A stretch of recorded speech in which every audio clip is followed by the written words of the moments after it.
தென்னாடுடைய சிவனே போற்றி, எந்நாட்டவர்க்கும் இறைவா போற்றி. அனைத்து தமிழ் உள்ளங்களுக்கும் கனிவான வணக்கங்கள். 12 மாதங்களை கொண்ட தமிழ் ஆண்டின் 2ஆம் மாதம்தான் வைகாசி மாதம். வைகாசி மாதத்தில் சூரியன் ரிஷபராசியில் பயணம் செய்வதால் ரிஷப மாதம் என்று அழைக்கப்படுகிறது.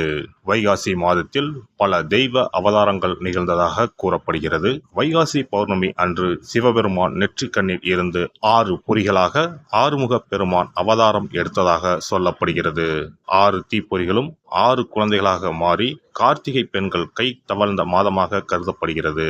அப்படிப்பட்ட சிறப்புமிக்க வைகாசி மாதத்தில் 12 ராசிக்காரர்களுக்கு என்ன யோக பலன் கிடைக்கப் போகிறது என்று பார்க்கலாம். இம்மாத கிரகநிலை என பார்த்தால் மேசராசியில் புதன் பகவானும் சுக்கிர பகவானும் இணைந்துள்ளனர். ரிஷபராசியில் சூரிய பகவானும் குரு பகவானும் உள்ளனர். கன்னி ராசியில் கேது பகவானும், கும்பராசியில் சனி பகவானும், மீன ராசியில் செவ்வாய் பகவானுடன் ராகு பகவானும் உள்ளனர். சந்திர பகவான் கடகத்தில் ஆட்சி பலத்தோடு அமர்ந்திருக்க இந்த வைகாசி மாதம் துவங்குகிறது. இம்மாத கிரக பெயர்ச்சி என எடுத்துக்கொண்டால் வைகாசி மாதம் 6ஆம் தேதி, அதாவது மே மாதம் 19ஆம் தேதி அன்று சுக்கிர பகவான் ரிஷபராசியில் பெயர்ச்சியாகி ஆட்சி பலத்துடன் வலிமையாக இருக்கப் போகிறார். அதே போல வைகாசி மாதம் 18ஆம் தேதி, அதாவது மே மாதம் 31ஆம் தேதி புதன் பகவான் பெயர்ச்சியானது மேசத்தில் இருந்து ரிஷபத்திற்கு ஆகிறது. செவ்வாய் பகவான் வைகாசி மாதம் 19ஆம் தேதி, அதாவது ஜூன் மாதம் 1ஆம் தேதி மேச ராசியில் இடப்பெயர்ச்சி அடைந்து ஆட்சி பலத்துடன் வலிமையாக அமர்ந்து நற்பலன்களை அளிக்க உள்ளார். இந்த கிரக அமைப்பினால் உங்கள் வாழ்வில் ஏற்படக்கூடிய சுப மற்றும் அசுப பலன்கள் என்ன என்பதனையும், அசுப பலன் ஏற்படுமாயின் ராசிக்காரர்கள் செய்ய வேண்டிய பரிகாரம் என்ன, வழிபட வேண்டிய தெய்வம், வழிபடும் முறை என்ன என்பதனை பற்றி விரிவாக காண்போம். பிறக்கப் போகும் இம்மாதம் உங்கள் வாழ்வில் வளமும் நலமும் செல்வ செழிப்பும் பெற்று வாழ்வின் உயரிய நிலையை அடைய எல்லாம் வல்ல எம்பெருமானை வேண்டி விரும்பி கேட்டுக்கொள்கிறேன். பேச்சாற்றல் மூலம் எப்படிப்பட்ட சிக்கலான காரியங்களையும் சுமூகமாக முடிக்கும் திறமையுடைய ரிஷபராசி அன்பர்களே, இந்த மாதம் பொருள் வரவை சேமிக்க வேண்டும் என்ற எண்ணம் வரும். நண்பர்கள் மூலம் தக்க தருணத்தில் எதிர்பார்த்த உதவி கிடைக்கும். வெளியூர் பயணங்களால் வீண் அலைச்சலும் செலவும் ஏற்படலாம். செய்தொழிலில் மன நிம்மதியும் அதிக நன்மையும் உண்டாகும். மேல் அதிகாரிகளின் ஆதரவை உத்தியோகஸ்தர்கள் பெறுவார்கள். தொழில் வியாபாரத்தில் இருந்த போட்டி குறையும். வியாபாரம் தொடர்பான பயணங்களால் அலைச்சல் உண்டாகலாம். எதிர்பார்த்த பலன் தாமதப்படும். குடும்பத்தில் சுபகாரியம் நடக்கும். சிலருக்கு குழந்தை பாக்கியம் ஏற்படும். கணவன் மனைவிக்கு இடையே மகிழ்ச்சி கூடும். பிள்ளைகளால் நன்மை ஏற்படும். அவர்களது திறமை கண்டு மனமகிழ்ச்சி கொள்வீர்கள். பெண்களை பொறுத்தவரை இம்மாதம் வீண் அலைச்சலும் செலவும் ஏற்பட்டாலும் சேமிக்க வேண்டும் என்ற எண்ணம் உருவாகும். எதிர்பார்த்த உதவிகள் கிடைக்கப் பெறுவீர்கள். கலைத்துறையினருக்கு சிறப்பான காலகட்டமாக இருக்கும். தாமதமாகி வந்த வாய்ப்புகள் அனைத்தும் திரும்ப கிடைக்கும். அரசியலில் இருப்பவர்களுக்கு இந்த காலகட்டம் மந்தமாக காணப்படும். மேலிடத்தை அனுசரித்து செல்வது நல்லது. வீண் அலைச்சலும் வேலைப்பளுவும் ஏற்படலாம்.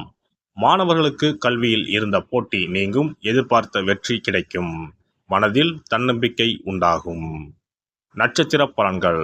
கார்த்திகை 2, 3, 4ஆம் பாதங்கள். இந்த மாதம் எல்லாவற்றிலும் நன்மை உண்டாகும். அடுத்தவர்களை அனுசரித்து போய் காரியங்களை வெற்றிகரமாக செய்து முடிப்பீர்கள். எதிர்பாராத செலவு ஏற்படும். சிந்தித்து செயல்படுவது நன்மை தரும். பணவரவு அதிகமாகவே இருக்கும். அடுத்தவர் நலனுக்காக பாடுபட வேண்டி இருக்கும். பெரியோர் உதவி கிடைக்கும். காரிய தடைகள் வரலாம். வழக்குகளில் சாதகமான போக்கை தரும். ரோகிணி நட்சத்திரம். இந்த மாதம் நண்பர்களிடம் கவனமாக பழகுவது நல்லது. தொழில் வியாபாரம் தொடர்பாக பயணங்கள் செல்ல வேண்டி இருக்கும். பார்ட்னர்களுடன் அனுசரித்து செல்வது நல்லது. உத்தியோகத்தில் இருப்பவர்கள் சக ஊழியர்களுடன் விட்டு கொடுத்து செல்வது நல்லது. வீண் அலைச்சல் உண்டாகும். குடும்பத்தில் இருப்பவர்களுடன் அவ்வப்போது வாக்குவாதங்கள் உண்டாகலாம். மிருக சிரிஷம் 1, 2 பாதங்கள். இந்த மாதம் கணவன் மனைவி ஒருவருக்கொருவர் அனுசரித்து செல்வது கருத்து வேற்றுமை வராமல் தடுக்கும். பிள்ளைகள் நீங்கள் சொல்வதை கேட்டு நடப்பது மனதுக்கு திருப்தியை தரும். உறவினர்களுடன் வாக்குவாதத்தை தவிர்ப்பது நல்லது. வரவுக்கு ஏற்ற செலவு இருக்கும். மற்றவர்கள் பிரச்சனை தீர பாடுபடுவீர்கள். ராமாயணத்தில் சுந்தரகாண்டம் படித்து வர எல்லா கஷ்டங்களும் நீங்கும். எதிர்பார்த்த காரியம் சாதகமாக முடியும். சிறப்பு தொகுப்பு. இனி வரவே வராது என நினைத்த பணம் திரும்பி வருவதற்கு இதை மட்டும் செய்தால் போதும். நாம் கஷ்டப்பட்டு சேர்த்த அல்லது சம்பாதித்த பணத்தை யாரையாவது நம்பியோ அல்லது அவர்களுக்கு உதவி செய்வதற்காகவோ கொடுத்து ஏமாந்து இருக்கலாம். அப்படி இழந்த பணத்தை திரும்ப இனி வரவே வராது என நினைத்த பணத்தை கூட சில எளிய தாந்திரீக பரிகாரங்களை முறையாக செய்தால் திரும்ப பெற முடியும். இழந்த சொத்து, இழந்த பணம் மற்றும் நகை ஆகியவற்றை திரும்ப வீடு தேடி வர வைப்பதற்கான எளிய பரிகார முறைகள் பற்றி இங்கே தெரிந்து கொள்வோம். இந்த 2 முறைகளில் எந்த முறை நமக்கு எளிமையானதோ அதை செய்து பயன்பெறலாம். வாங்கிய பணத்தை திருப்பி கொடுக்க முடியாமல் கடன் தொல்லையால் அவதிப்படுபவரை போல் பணத்தை கொடுத்துவிட்டு அதை திரும்பி வாங்க முடியாமல் தவிப்பவர்கள் அதிகம் இருக்கத்தான் செய்கிறார்கள். யாராவது அவசரம் என பண உதவி கேட்கும்போது நட்பின் அடிப்படையிலோ அல்லது இருக்கப்பட்ட சிலர் பணம் கொடுத்திருப்பார்கள். ஆனால் பணம் வாங்கிய நபரோ அந்த பணத்தை திருப்பி தராமல் இழுத்தடிக்கலாம். பணம் தர வேண்டிய நபருக்கு சூழ்நிலை காரணமாக பணம் வராமல் உங்களுக்கு திருப்பி தர முடியாமல் இருக்கலாம். அல்லது அந்த நபர் பணத்தை திருப்பி தரும் எண்ணமே இல்லாமல் இருக்கலாம். நீங்களும் பல முறை பணத்தை கேட்டு சலித்துவிட்டு இனி அந்த பணம் நமக்கு வரவே வராது என நினைத்து பணத்தை திருப்பி வாங்குவதற்கான முயற்சியை கூட கைவிட்டிருக்கலாம். இப்படி கொடுத்த பணம் திரும்பி வரவே வராது என நினைத்த பணத்தை உங்களிடம் பணம் வாங்கிய நபரே மனம் மாறி அவராக வந்து உங்களிடம் திருப்பி தருவதற்கு சில எளிய முறைகளை வீட்டிலேயே செய்தால் போதும். பரிகாரம் 1. கற்பூரம் ஒன்றை ஏற்றி அது எரியும் சுடரின் மீது இரும்பு கலந்த ஏதாவது ஒரு தட்டினை காட்ட வேண்டும். இப்படி காட்டும்போது அந்த தட்டில் கரி படலம் ஒன்று உருவாகும்.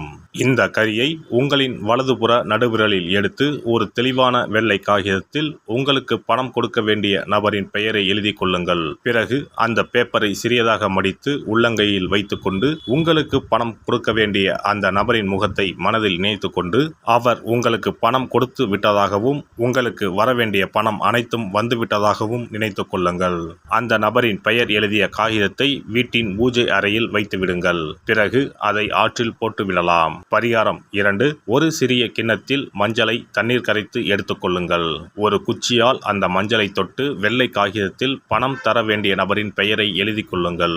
ஓம் ஸ்ரீ கார்த்த வீர்யாஜுனாய நமக என்ற மந்திரத்தை 27 முறை சொல்லி பணம் கொடுக்க வேண்டிய நபர் உங்களுக்கு தர வேண்டிய பணம் அனைத்தையும் கொடுத்து விட்டதாக நினைத்து வேண்டிக் கொண்டு அந்த காகிதத்தை சுற்றி வெள்ளை நூலால் கட்டிவிட வேண்டும். பிறகு அந்த காகிதத்தை ஆற்றிலோ கடலிலோ போட்டுவிட வேண்டும்.